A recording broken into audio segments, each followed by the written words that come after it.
Welcome to the #1 show and the source of truth for all things MedTech. Here, we reveal the secrets and stories behind the investments, science, and commercialization of the MedTech industry.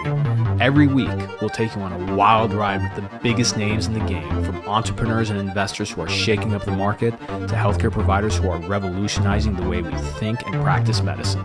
So hold on tight and get ready for a journey like no other. This is the State of MedTech.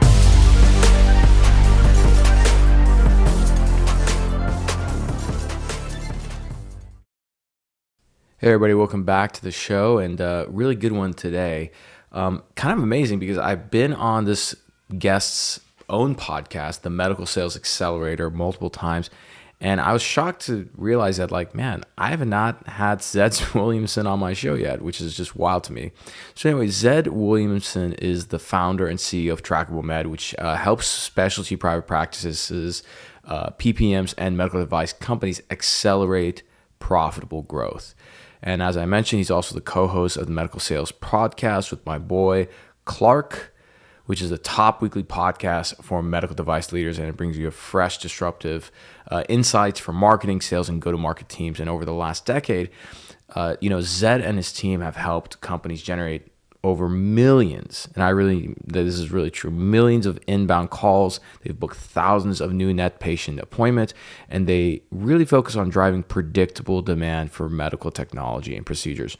And one of the things that Zed and I really hit off on is that we really focus on the neuroscience and psychology behind how do you get people to say yes, right? How do you get somebody to adopt a product? And so that's something that him and his team really focus on. They're extremely data-driven. A lot of people say they are. They actually back that up. And so this episode kind of talks about that in terms of how do we get to yes by understanding why do people actually say no. So before we head into that episode, we got a couple of interesting resources for you. Number one, if you want to eliminate your sales barriers and actually get to yes by understanding the root cause of no, right?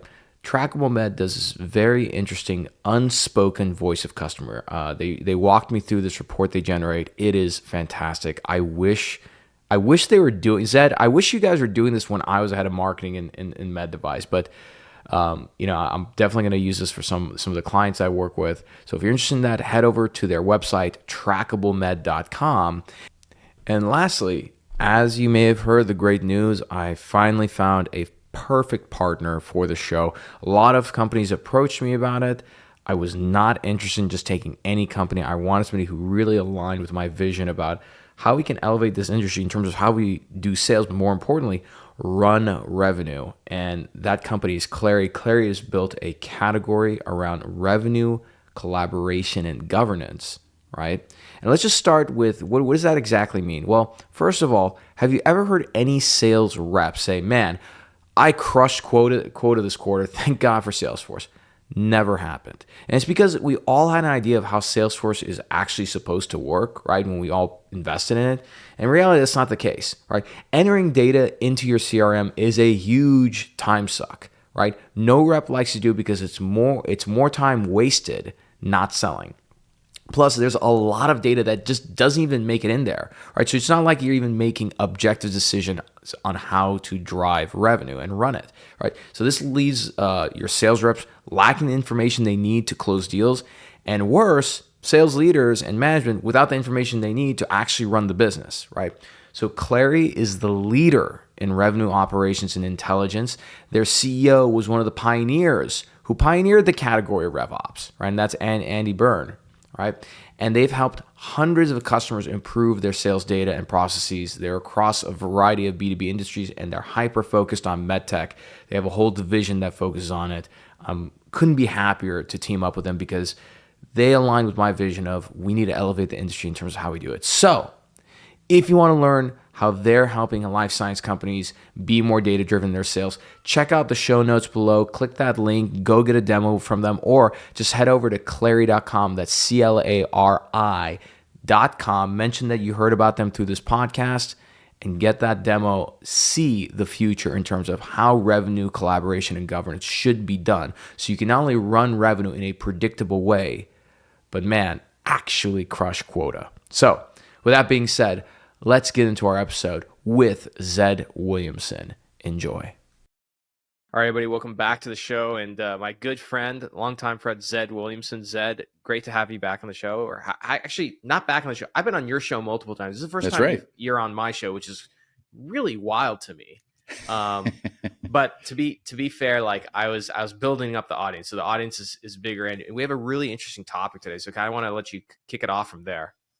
Yeah, absolutely. So first, just to kind of let the audience understand where we're coming from, TrackableMed is a company. We have three verticals. We work with private practices, and we work with medical device, and we work for the large private equity backed platforms. In the medical device world, sometimes we get bundled up and tossed in the corner with the idea that, hey, you guys are a marketing company, right? And honestly, that's like nails on a chalkboard to me. And it's not that I'm against marketing, but sometimes when we get put into that definition, it restricts people's understanding of what can actually be achieved. And so what I'll say is we have subject matter experts across all platforms, but if you have subject matter experts, let's work with your people. But the key is bacon. And here's what I mean by that. Everything's better than bacon, right? I mean, everything's better with bacon, right? That's what I believe is the same with neuroscience. To me, neuroscience is like bacon. Everything's better with it. It doesn't matter if it's a post on LinkedIn, if it's a email, if it's a call, if it's a website copy. If you are putting it through a filter of behavioral understanding, then it will make it better. And that's what I'm here to talk about today. Is there is a massive opportunity for the medical device companies out there who are interested in accelerating adoption of their technology by their target physicians. Well, amen to that, and I totally agree. And I think that's one of the big things that the industry really struggles with, which is, for how sophisticated the industry is in terms of technology, the marketing and sales practices are not. And I can guarantee you, I mean, I don't know any company that's even remotely trained or aware of psychology and neuroscience. And so obviously you and I have had long discussions about those and the importance of those levers. So what does that essentially look like? Because at least the way that I imagine it is with marketing, they come up with messaging, and the way they come up with messaging is that they talk to like a few KOLs. It's like the most unscientific process, ever. They get in a room and then they kind of like, hash it out, and then they come out and they're like, yeah, this is the latest and greatest, this is what we should use. And it just doesn't, I mean, back pre-internet that might work, I guess, but now since you're dealing with so much scale, like it's just so important for this to sort of be spot on and resonate. So what does that essentially look like? Like, I guess, what does it look like today? How's it broken today, and what should it look like? It's broken in the fact that most people in the world of marketing, they are smart, good, well-intentioned people who unfortunately have been put in a position where they get measured and patted on the back by doing things as opposed to achieving things. And that puts you in a bad spot as a human, frankly. We act better if we know what we're actually here to achieve, and people communicate clearly to us what we should achieve, and then give us a score against, hey, you did it, or hey, you didn't. And in the marketing world, it's this, did you do the work? Yep. Good job. Oh, by the way, we're cutting your budget because we see no value in you. Okay. So that's part of why we're here. Secondly, focus groups are garbage. Pure garbage. Why? Because you could put me in a focus group and you could tell me in advance what you want this statistically relevant audience to believe, and I will ask the questions to get you those answers. So if I can do that, how can there be value in a focus group? If I can purposely create an answer through the approach of the interaction with that person, how can it be possible that it's good? Because we all have confirmation bias. So the marketing team is like, man, it's super cool that we switched the wand to blue, right? Oh yeah, it's super cool. Hey, let's do a focus group on it. Awesome. Guess what they come back out? Yeah, the people love the blue wand. Wow. Right. Righteous. Sweet voice of customer use there. And that's, I probably sound like a jerk when I'm going through this, but it's what happens is we start doing these automatic behaviors that automatically spend thousands and thousands of dollars, and then you end up with unusable trash at the end. And actually, what's worse is if you use the trash, because then you keep going in the wrong direction. It's like investing in a GPS that you know is off track. Why would we do this? So I don't know if you see that as well, or what your thoughts are on focus groups, but that's what I've No, seen over the last. I'm with you on that. I mean, I think even Steve Jobs was famous for like making fun of the idea of focus groups, and was like, we don't do focus groups. Like it's not the customer's job to know what they want, right? And I agree with that. Right. And I think like the problem with focus group, so you should absolutely study, observe, test, and understand like the customer that you're trying to persuade. But the moment that you bring that, it's almost like when you bring that level of awareness to them, they're going to be extremely biased. Like you're almost better off guessing yourself in a room versus just talking to somebody sometimes. Because again, and some people might have an issue with that, but like when most people are not trained focus group researchers, right? And so Right. they don't know that the questions they ask are in fact like dramatically biasing the person in terms of what they're answering, what they're giving. And maybe what they tell you is correct, but it's going to lead you down a path farther away from the truth that you need. Yep. Well, what's funny, I'll just use a private practice example. Let's say you're in the ear, nose, and throat space. I would bet some pretty good money that if you threw a dart at a wall that had private practice web addresses across the country in the ear, nose, and throat space, that the homepage would have a beautiful woman in a sundress twirling in a bed of daisies. I bet it's 60% of the websites. Now, why is that? Well, how do you like? Oh, I love how that looks. Oh yeah, someone can dance around flowers and they're happy. That must mean we fixed their allergy and sinus issues. Oh, that's great. Yes, this is amazing. There's not a human on the planet that lands on that website and goes, "Hey, look at that lady in the sundress twirling in the daisies. You know what? I'm going to have them do my surgery." That's not how we're built. That squishy stuff that's inside of your skull, it's relatively the same today as it was almost 300,000 years ago. And in the time frame that it's existed, its sole purpose is survival. And the way it was done was with little nutrition. Hey, here's an organism. We're going to starve it. We're going to make it more susceptible to the elements. We're going to make it squishier. We're not going to give it any claws or gigantic teeth. And we want it to survive. So our brain came up with bias and heuristic, automatic decision-making machines that use very little energy because we didn't know when we were going to eat. And they worked because we're all around and we're building things like buildings and roads. But here's the problem. Our lives today, or the world that we're in, do not need these automated decision machines the way that they're built. And we can't do anything about that right now. We are still operating off of those heuristics and biases that kept us alive because you heard a heavy footstep in leaves around the corner. Right. So what does that mean? Well, that means that people are biased and our behavior is driven by those things, and they don't know it. And if you're under stress, if you're tired, your automatic decision-making machine works harder. So let's talk about a surgeon or a doctor that you're trying to get to adopt your technology. Would you see that they're a super chilled out, feet up on the desk, relaxing, get tons of sleep, eat super healthy? No. Definitely They're not. overworked. They're stressed out. And nutritional deficient, because I can't tell you, a lot of surgeons just kind of skip breakfast, right? Yeah. Or they're fasting all the time. Yeah.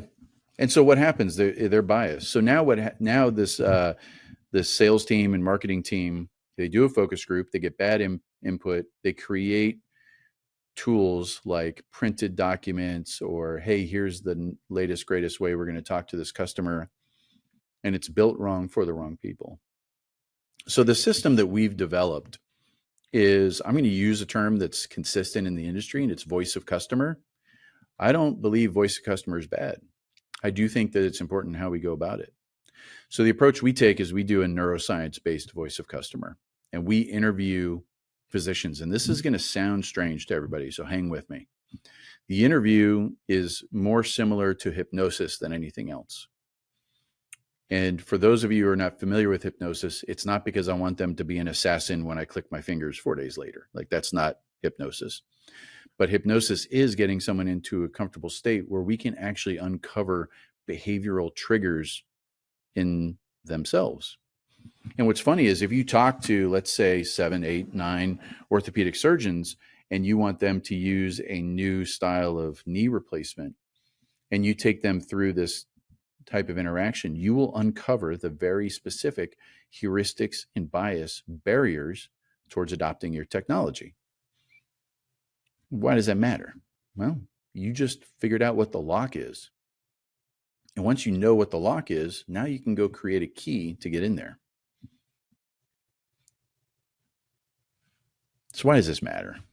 Well, let's pretend that your team has identified or believe that status quo bias is really what's keeping someone from changing. And there's a great book called The Challenger Sale that's basically written about status quo bias and how to overcome status quo bias. And status quo bias for the audience is essentially where your prospective customers is okay with things as they are. It's like, everything's fine. Why do I change, right? In a way, this is what I love about it. So think about every bias is related to survival.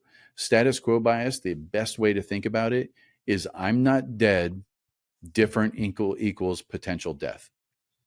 So I'm rolling. I'm doing what I'm doing. You want me to change? Well, I don't know. Change equals potential death. And that's how powerful status quo bias can be. That doesn't mean everybody is there.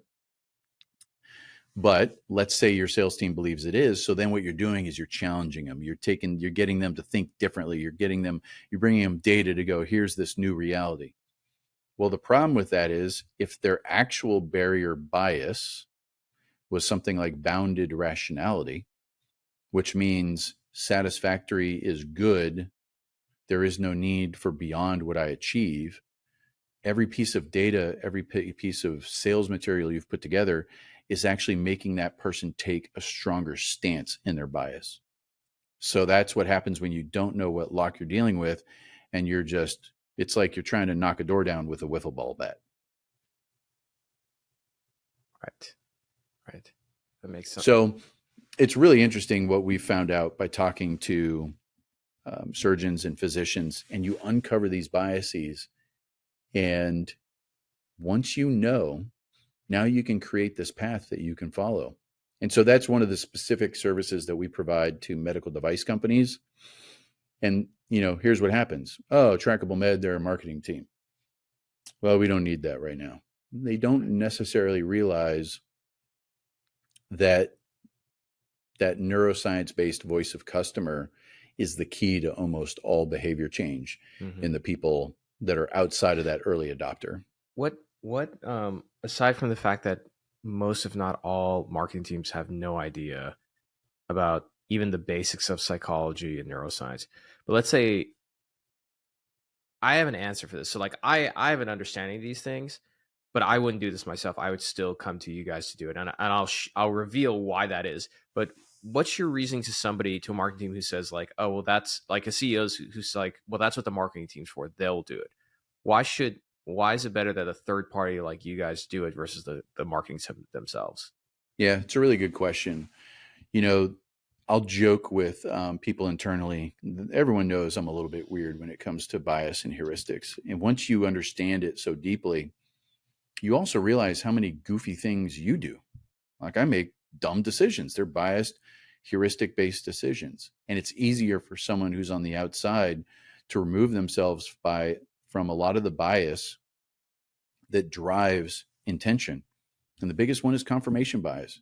Confirmation bias is simply the idea that you will find the proof to justify what you already believe. And part of our system is actually built to overcome confirmation bias, because if we just try to find what we need to believe, what did we actually do? We just get to pat each other on the back.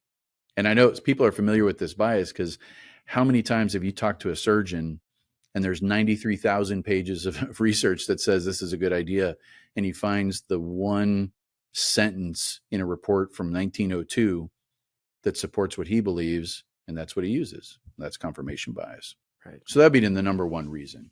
It's kind of the same agree. thing that I hire vendors to come in to do stuff for us that are things that we actually do for our customers, because that bias will harm us. Yeah, no, that's exactly what I was going to say, which is like, voice of customer is like one of the most important marketing exercises.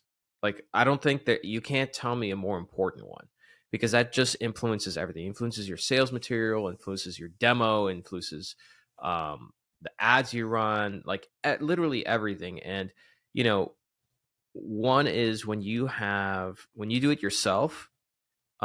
You have so many things going on at once. So like you never take the time to really do it the right way. That's number one. And number two is like there's all this confirmation bias that you have, right? The only time I would say like it makes sense, which again, this is like there's no situation like this in our industry, where somebody who has that training goes to a company, doesn't start at the company, like before they actually start, they go do voice of customer. Yes, right. And that's all they're doing. Right? Maybe they come from another industry. Yep. Yeah. And what's funny is like, I have this, I have a bone with our industry in the sense that there's this obsession, with constantly hiring the people you worked with, or hiring the people who have been in this space for 20, 30 years. And, there's an exec I know who had this insane background, multiple industries and everything. And then he was interviewing at a cardiac company, and they're like, oh, we want somebody with like a cardiac background. And I'm like, what about this track record this guy has? Right? Because I feel like if you have a really good track record of success and you come into a completely different industry, that's the person you want, because their level of sensing is going to be at the highest, because they don't know what they don't know. And so they're going to like, they have no confirmation bias. They have no heuristics to lean against, because everything's new, and they're probably going to find the source of truth better, right? At least that's my personal opinion. I don't know how you feel about that.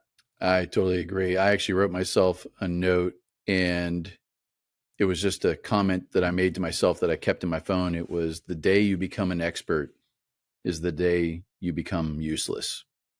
Oh my God. Yeah. Ain't that the truth? I love that. And so that whole idea of like, oh, we want that cardiology experience. Well, what I would suggest to that person, you may not be wrong, but dig into the root cause of that belief and what you believe that cardiology experience will actually bring you. And then challenge yourself on, okay, why do I believe that to be true? And is there a way to achieve that in a different way? Because that perspective, it doesn't work too well for, a group of humans to, part of the reason that our brain is set up the way it is, if you have teenagers and they're so frustrating, is because when humans became teenagers, they're basically designed to hate their family and have no fear of risk. And that's part of our survival, because in these little 100-person pods that existed, if you stayed in the family and procreated there, that pod wouldn't last too long. So if in your industry, if you're only bringing from the inside, it's, you're kind of doing the same thing. Well, that's a great analogy. I've never heard that. I'm going to have to use it. That's such a good point. That's a great point. Yeah. That's a very, very good point. When it comes to the voice of customer, like before a company, let's say, engages a company like Trackable, like how do you know when the right time is to do that? That's a really good question. There's two kind of foundational questions that we ask to get a general sense of where someone is.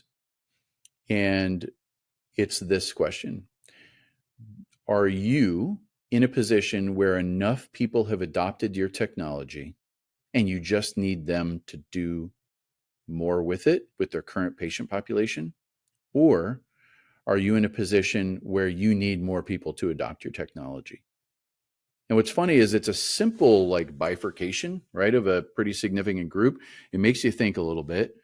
And I like to force people into absolutes. It helps our brain, own a decision. So the way I would turn that into an absolute is you're not allowed to get new physicians to adopt your technology, or you're not allowed for your current physicians to see more patients that line up for this technology.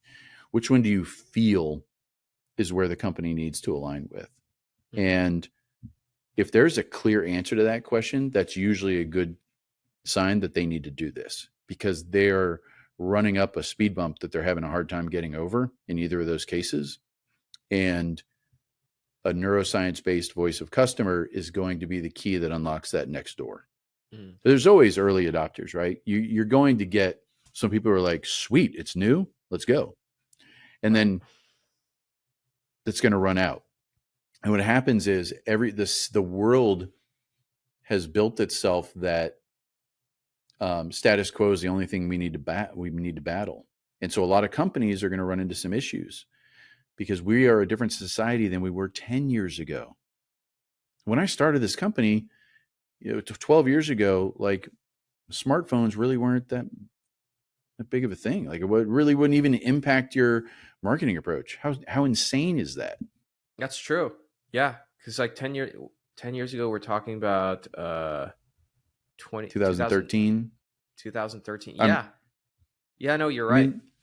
Smartphones were not, I mean, yeah, like I think the only mobile app social media at the time was Facebook, really. Twitter was kind of getting going at the time. But yeah, you're right. That's amazing when you think about that. And so the society that we exist in today is different, and the biases we battle are different. People have so much choice. They have so much access to information. You see that on a daily basis, and it creates different biases. Our brain will always revert to that automated decision-making, and the automated decision-making is sculpted by our environment. And so that's what drives this idea that you can't just take out, it's kind of like golfing with one club. And that's what the industry typically does right now, is they pick one club, and we are moving into a society that has some really freaking hard holes that we have to work with. Yeah. So you're going to need a lot of different clubs. Yeah, that's a great point.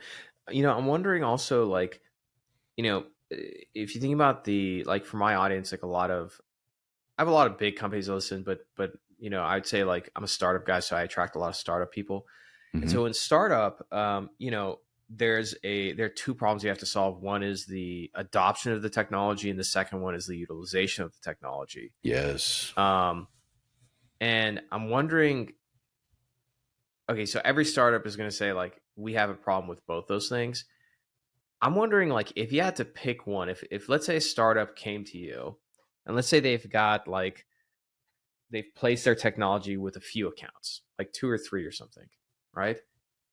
Which one of those groups would you focus on? Focus on driving more utilization of the technology, or focusing on driving the adoption of technology? Which one? Let's say they're going to do both of those, but let's say for this first year, they got to pick one. What would you pick, and why? There's a lot of variables that go into my answer. I love this question because this is kind of how my brain thinks. If I don't have a vast sales force, I would want utilization. If I have access to people on the ground, I would want adoption. Part of the reason for that is my brain is weird. I always think of things in crowbars. People probably think I broke into houses my whole life, but if I'm going to do something and get in somewhere, I want the longest crowbar there is possible.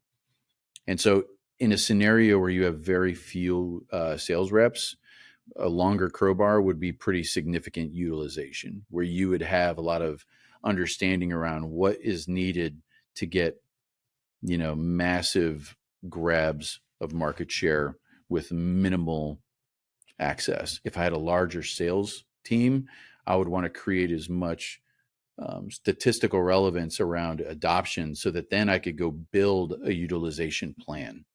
Because what's funny, like we get hired by companies to do this exact same thing where we do a adoption voice of customer and then we do a utilization voice of customer. It is different biases. Oh, I Because let's bet. say it's totally different. With the adoption side, do you talk to existing customers, or do you talk to like non-users? So if we can get to non-users, we like that, but we can actually pull the behavioral triggers out of the users as well. Interesting. And what's fascinating is a bias that would not show up as an adoption barrier in the same person shows up as a utilization barrier. And so again, let's say you're trying to, hey doc, remember why you got this? And it's not working. It's a different bias. So I geek out. Clearly I get too excited about this topic, but I'm wondering, I mean, without you, like giving away any trade secrets, obviously, but like for the rep that's listening, a lot of reps listen to this. What are some, tactics you can kind of give them when it comes to influencing, let's say, adoption, or even say, let's just say utilization, like, you can pick one or the other. Yeah. If I wanted to address utilization and I was a sales rep, and so the only kind of levers I can pull is that one-to-one conversation. I don't have a marketing team behind me helping me with overarching messaging, all of that kind of stuff. Then what I'd want to do is I'd want to get into this person's future. So here's what's interesting about the human brain is we are basically the only brain that is good at creating a potential future that doesn't exist yet and feeling emotions about that. So you can feel emotion about an event that has not happened. That's pretty wild. Emotions is how we make decisions. We do not make decisions logically. Anybody who tells you that they do is lying or doesn't realize that it's untrue. That's not how we are built. So what I would love to do with that person is I would like to take them into a future and then have them reflect on it. So they have the technology, but they're not really utilizing it. And I'd want some numbers around that. And I'd say, hey, doc, and I'm going to pull out a date that's real. I want you to think to Halloween, because what that does is it puts a life experience. They'll think back Halloween. They understand the time of year. They understand it's end of October. It makes it very real to them. I want you to think it's Halloween this year upcoming. And you've only used this 10 times between now and then. How do you feel about that? And you put them in that future state and ask them how they feel, they'll actually tell you. And it'll give you good insight as to what's the actual barrier. I'm just having fun with these questions. So now let's pretend it's New Year's. And this is a totally different reality. You've used this 347 times. How do you feel about that? And then, if you really want it, this is, like I said, I geek out about this.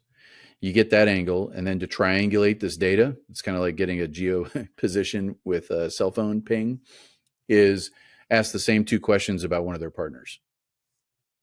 I want you to think to October, and now Dr. Bob down the hall, he's only used it 6 times. What do you believe about that? He's used it 324 times. What do you believe about that? It's the quickest way to get into some behavioral triggers for that person, because what they'll do is when we are future selves, they will feel the true emotion and they'll reflect back on the fake future as if it already happened, and you'll get good response. And then you use their colleague to completely take their morality and ethics out of it. Interesting.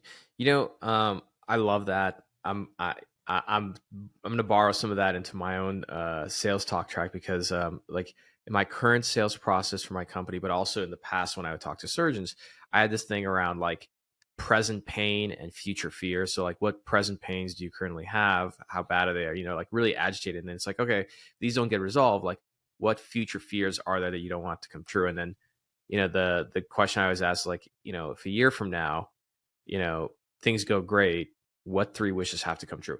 I really like your idea about picking a specific day, because it makes it a lot more real.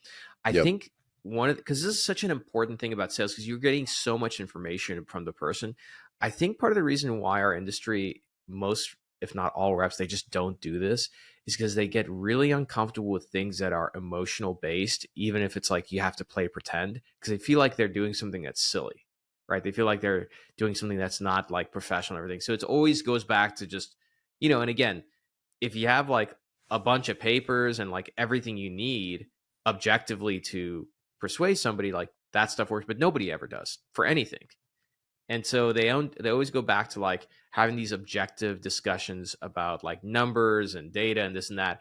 And it's kind of like once you have one or two papers, like you don't need more papers, right? Mm-hmm. It's likely that you don't have the emotional persuasion there to get them to adopt. And I think that's the thing that this process is like really uncovering, right? Because again, let me paint a picture. Yeah, please. For, so think about that person that's like, ooh, I'm uncomfortable. That feels silly. I want that person to think into the future. And you get to be one of two people. You get to be the one person who keeps asking the questions that every other rep asks and the doctor answers. Or you get to be the person that when you ask a question, the doctor's shoulders drop and they tilt their head like that puppy look and they go, no one's ever asked me that. That is a fascinating question. Who would you rather be? Because that's the comment that I get hundreds of times. Yeah. And people will say that. I said that too. Like, where was I was, man, I can't remember who I was talking to. And somebody asked me this like really good question. I was like, nobody's ever asked me that. Like, you have no other recourse except to respond that way. And it's very, very powerful. It puts you from a persuasion standpoint in a much more leverageable position, right? 100%. I mean, questions are key. If you think about anybody you've interacted with in business, the people who typically jump out at you are the people who ask the best questions. Yeah. Yeah, no, absolutely. And I think, again, like my biggest thing for whether it's a sales leader or a marketing leader listening to this is to consider the importance of engaging like a third party, like in this case, TrackableMed. And again, I'm biased towards you guys because you're the only group in the industry. And when I say industry, I mean medtech, biotech, and pharma that actually does this really well.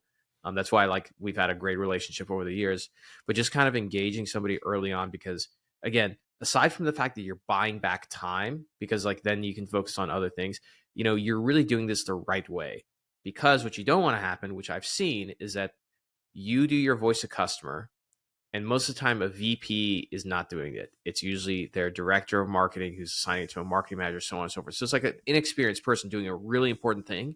And you're going to use those insights to spend more money on sales materials, marketing materials, etc. And when that stuff does not work and sales comes back and is complaining, but like none of this stuff is working, guess what it's going to go back to? They're going to do like a root cause analysis and be like, oh, like, well, this is what the voice of customer says. Well, I guess it was wrong.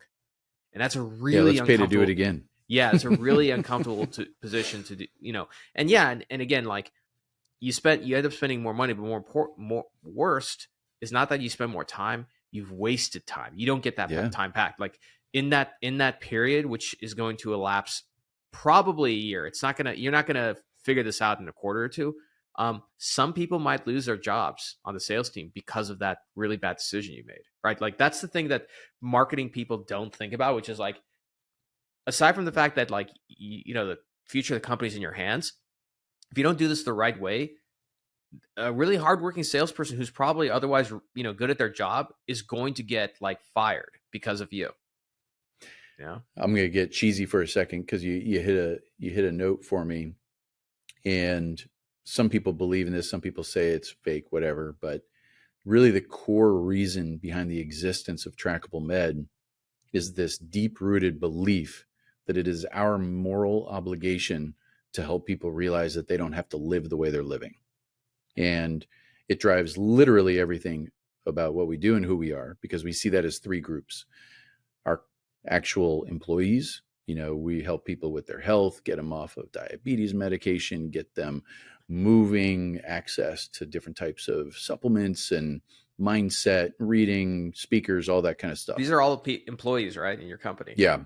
Yeah, I visited your company before. It's amazing. It's really inspiring. Sorry, please continue. No. And then the second group of people is the patients. The actual patients out there that they believe they're supposed to be living this way. And they're seeing a physician who has access to better technology, and the medical device company just hasn't done a good enough job to get that person to adopt it. And then on the third is medical device and private practice. Is there is this belief that we have to follow this process, and we only get the early adopters in the beginning, and then we do this long thing, and we hire these sales reps, and we wait 18 months for them to be cash positive, and blah, blah, blah, blah, blah, blah, blah. It's all, you don't have to live that way. And that's why sometimes I'll either sound like a jerk or a little arrogant, and I promise it's not that. We really believe that we have that moral obligation to help people realize that they don't have to live that way. Yeah. And you just nailed it with that marketing team and it influencing the impact of someone's career. Yeah. You don't have to be a marketing team that just subs out a regular voice of customer. Everybody change and do this. Why? Well, because the VOC said so. Okay, we did it. Did it work? No. Oh, we'll do another VOC. Like, there's no accountability. No one gets to own the outcome. Everyone just gets to pat. Well, I did the work. Yeah. It wouldn't work in other, the example I've used is, imagine a surgeon coming out of surgery, taking off, his mask, like, yep, that was pretty good. I used 12 scalpels on that one. And, exactly. The patient has, the same problem they had when they go in. No one's going like, good job. Let's do a different one next. That, they wouldn't get away with it. Right. That's exactly right. No, that's exactly right. Well, Zed, look, thank you so much for coming on the show. I want to have you back so we can sort of dive deeper on this topic. For those who are listening, please check the show notes and take advantage of the resources there. To another episode of the State of MedTech. I'm your host and head of state, Omar Khateeb, and we'll see you all next time. Thank you for enjoying another epic episode of the State of MedTech. If you're feeling inspired and love this episode, do us a favor, hit that subscribe button and turn notifications on so you never miss an episode. And be sure to give us 5 stars and write a short review, because that helps more people discover this amazing community of ours. If you're a company who has an executive that you'd like to be on the show, or perhaps you want to sponsor one of the episodes, shoot us an email at hello@khateebandco.com. Take care, and we'll see you next time.